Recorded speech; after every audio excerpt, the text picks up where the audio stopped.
SBTV Weekly Highlight Show. It's a catch-up round across Brisbane this weekend, so just the one match for you this week in the Highlight Show. It's Capital League 1 action, and third place Moggill hosting the second place Holland Park in round 16 action, and what promises to be an arm wrestle given the positions of the two teams on the ladder. And free kick conceded here by Aviles. Bit of push and shove here between the Holland Park player Pablo Aviles and Moggill's Tom Wood. Referee Carmelo Pulverenti in there just letting the action play out. So there's the push. Oh, and almost shaped up there with the elbow did Aviles. And Pulverenti decides to book both culprits, and you can see Wood motioning with the elbow, trying to tell Aviles why he wouldn't accept the apology. Meanwhile, Moggill threatened here and cleared away by the Hawks. McNabb earns his side the free kick and looks to play it on quickly here. Controlled by Baird. On for Moggill. Able to round his man across the byline off the left foot. Forces a save from Sullivan. And the Moggill defenders clear out for a corner. Free kick here from Dan Smith, the Holland Park captain. Not too far away from the top right corner. Turn straight over there to Baird. On for Aviles. Now McNabb working his way slowly into the area. The turn, now the left foot. Oh, and it's taken an unfortunate deflection off Sam Pettit in its trajectory into the goal. Holland Park have taken the lead shortly after the half-hour mark. Not much that keeper Tom Sullivan could do about that one. Unfortunate circumstances, but Holland Park have the opener. Moggill strong on the ball. On here for McNabb. Decides to retain his feet. And Baird can't find his way through the Moggill defence. McNabb, perhaps inconvenienced there. As Moggill look to find the equaliser at the other end of the park. And not far away there from David Wallace.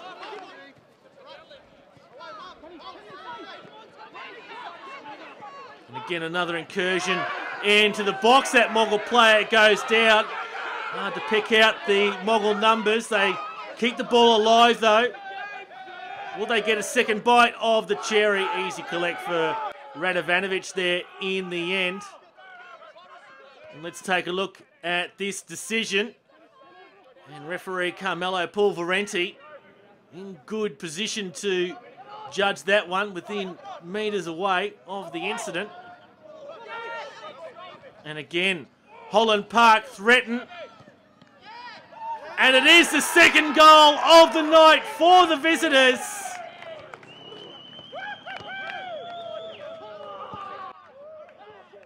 Ball played on here. The free man in behind the defence is Daniel Abbey. Recently joined Holland Park after starting the season in the Premier League's eastern suburbs. He doubles his side advantage. Now Moggill work his way into the box. He goes down once again. The referee stays by the whistle, keeping his by his side, and deemed no contact on that occasion. Baird able to round Murphy. Baird cuts it back. Moggill has the third goal. Oh, and a bit of a celebration. And now a cartwheel to top it off. Baird given some room to move in. I think the target was McNabb. He was waiting for it. Moggill got in there first, though.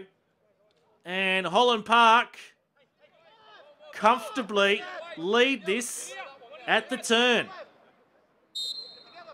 Early in the second half, Moggill with a chance here to reduce the deficits.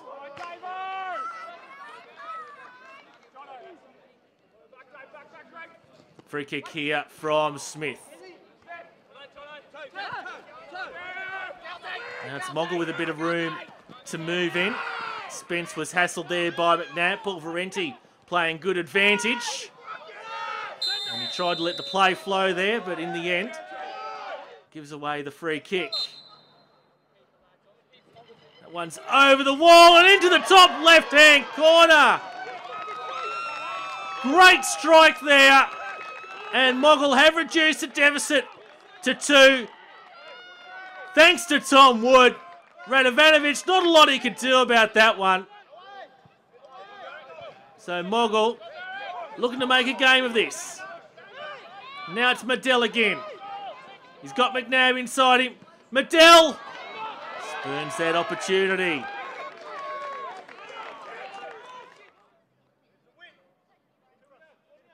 Corner here for Moggill.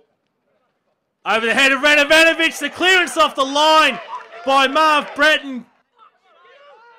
Getting his foot up high. Sparing his keeper's blushes on that occasion. Hard to tell from that camera angle whether it had indeed crossed the goal line. Holland Park survived that one. Oh, an air swing. Claims of handball. And that one blazed wide of the upright. Let's see if we can pick something up here at the second look of it. Not in a natural position. Hard to tell whether contact was made with the ball, though. Oh, and off the woodwork, Sullivan. The replay on that one. Over the hands of Sullivan. And with the assistance to the upright, score remains 3-1.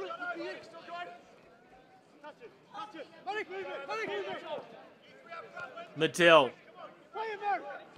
Oh, in between the two Moggill defenders. McNabb seals it here for the away side.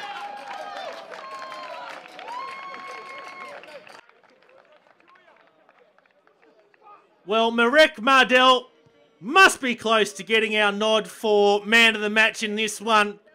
A goal of his own and setting up the assist that time round.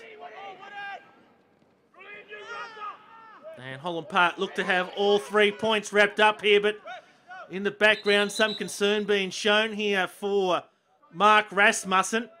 Oh yeah, that right ankle just lands on it awkwardly. And some concern being shown here for Mark Rasmussen, and with the assistance of Dan Smith and the physio, will leave the field. Late chance here for Moggill to try and find a consolation, reduce the goal difference. Stevenson delivers it in towards the back stick. And that one blazed wide of the uprights. Radovanovic with the goal kick. Referee Carmelo Pulverenti blows full time. And Holland Park with a 4-1 win over Moggill go to the top of the Capital One table. So Emmanuel Peters, you've just come back from South Sudan where you were training with the international team. Tell us about the experience. Yeah, that's correct. I was over there for about 6 or 7 weeks. The experience was it was great. It was different. It was something I didn't know what to expect, and went over there, and it was very enjoyable. Tell us about the training. How did you train twice a day or 3 times a day? Training, it was full on. It was full time. We trained every morning. We trained 6 days a week. We only had 1 day off, and sometimes we trained twice a day, morning and afternoon sessions.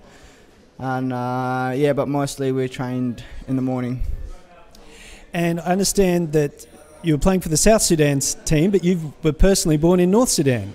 Yeah, I was born in North Sudan, but it was it used to be just one country. It was just called Sudan, until about 4 years ago they split into two, had a referendum, and so now it's two countries, North Sudan and South Sudan. And I was born in the north, but my family came from the south, so yeah.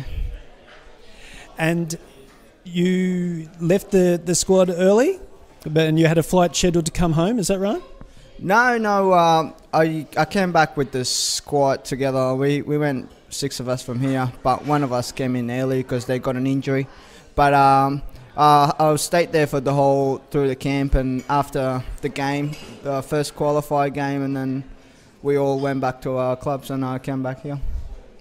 And the guy that got your place in the team, you're better than him, right? I believe so. Tell us about him. What sort of player was he? Well, he was playing, and he played in Sudan Premier League, and sort of like the A League over here. But he was more experienced, and he has been with the team for a little while, and it was my first trip over there and the coach and stuff like that. But yeah, hopefully in the future we'll get that spot. So results from the Trophy Superstore Premier League, just the 2 matches played in the catch-up weekend, with Rochdale defeating UQFC 2-0. And as we saw in the feature game, Ipswich Knights and Capella fought out a 0-0 draw. That lifts Rochdale into 6th after their win. No impact for Ipswich Knights or Capella. UQFC remain at the foot of the table. Trophy Superstore Premier League Championship, and Lions at the top of the table, almost 2 rounds clear of their nearest opponent in East. Down the bottom of the table, a gap developing between 10th place Capella and 11th placed Wolves. In reality, the top 7 appear safe at the moment. Capital League 1 North Star were huge 7-0 winners against Grange Thistle. Brisbane Knights defeated Mount Gravatt by 2-1, and as we've just seen, Holland Park defeated Moggill, and that lifts Holland Park to the top of the table, a 1-point advantage over Pine Rivers. Moggill and North Pine are equal on 25 points, but in reality it's such an even contest, with Eneley just 9 points off the final spot. And with the withdrawal of Brisbane Force, that adds an extra element of toughness in trying to line up the table from week to week with the bye. Goal scoring was where it was all at in Capital League 2. 11 goals as Redcliffe PCYC defeated the Gap, and Slacks Creek 6 of the best against Westside. That result lifts Slacks Creek ahead of Westside, but they're still in the relegation zone. The top 4 are all sorted out. It's just a matter of where they'll finish now. But the sides 5th through 12th are locked in a bitter relegation battle. 4 matches in Capital 3, with Narangba defeating AC Carina 3-2. Toowoomba winners at home against Ridge Hills. Tarragindi 9-0 winners against Samford, while Kangaroo Rovers took the points at Jimboomba. So that win helps Kangaroo Point Rovers stay in touch of the relegation battle. Toowong's win keeps them in touch of first place New Farm, while Narangba lift themselves up into the top 4. The sole match from Capital League 4 saw Greenbank defeat Brighton, that not having an impact on the table. Brisbane Women's Premier League, Toowong defeated South United, and Capella were 3-1 winners against Annerley. Logan and the East share the top of the table from Annerley and Pine Hills. A gap has opened up back to 5th place Capella. It's business as usual next week, coming up on FB Media TV. The feature game is round 17 Trophy Superstore Premier League action, with East hosting Logan FC. On the highlight show, we'll have Capital League 3 action, AC Carina versus New Farm United, and Trophy Superstore Under 18s, it's Peninsula Power taking on Taringa Rovers. This has been a Football Brisbane television production. Rafe Griffin speaking.